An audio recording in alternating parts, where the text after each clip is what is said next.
The Minnesota cult leader who had been the subject of a year-long global manhunt was arrested Saturday in a beach town in Brazil. Victor Arden Barnard, 53, was wanted on 59 counts of sexual assault on girls and young women in the isolated religious community he founded in Pine County. The U.S. Marshals Service coordinated with Brazilian military and law enforcement officials, who arrested Barnard early Saturday.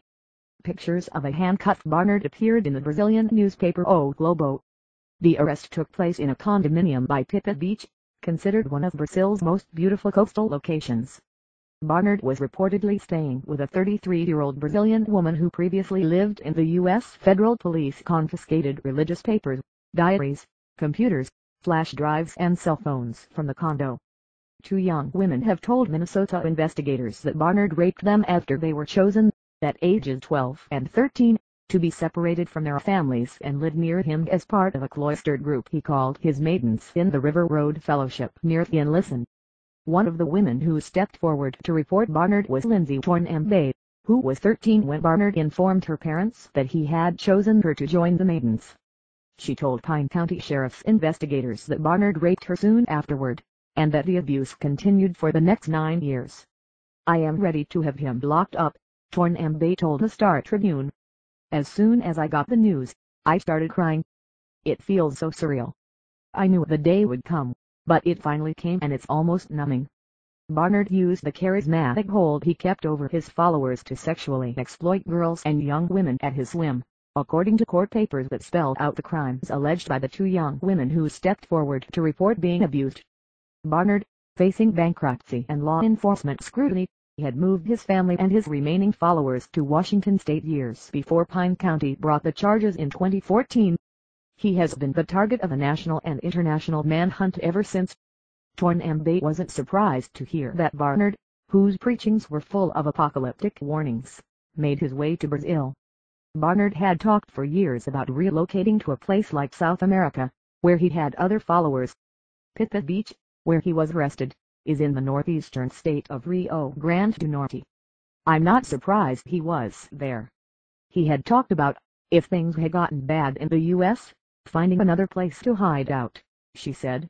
The Brazilian newspaper reported that Barnard's extradition papers to the U.S. have already been signed by the Brazilian courts. The Marshals Service confirmed that Barnard is pending formal extradition to stand trial for the charges in Pine County. "I cannot wait to see that man behind bars," said Cindy Curry, who visited the River Road Fellowship at the invitation of Lindsay Tornambay's mother. She was so alarmed by what she saw, she tried to persuade the family to leave. "He has ruined more lives.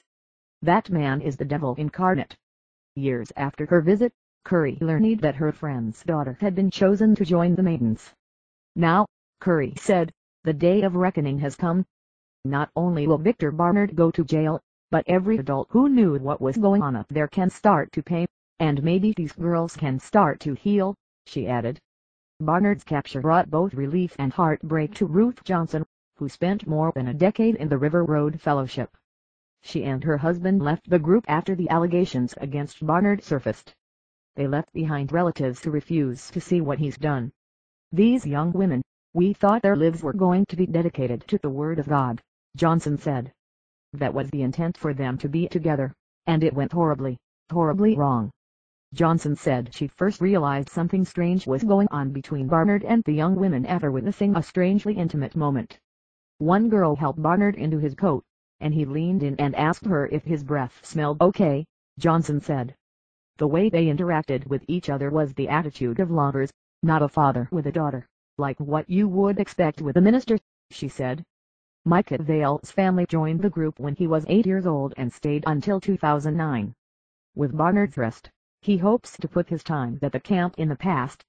"I feel like justice was served and I'm happy to see that he won't be able to harm anyone else," he said. "For that, I'm grateful."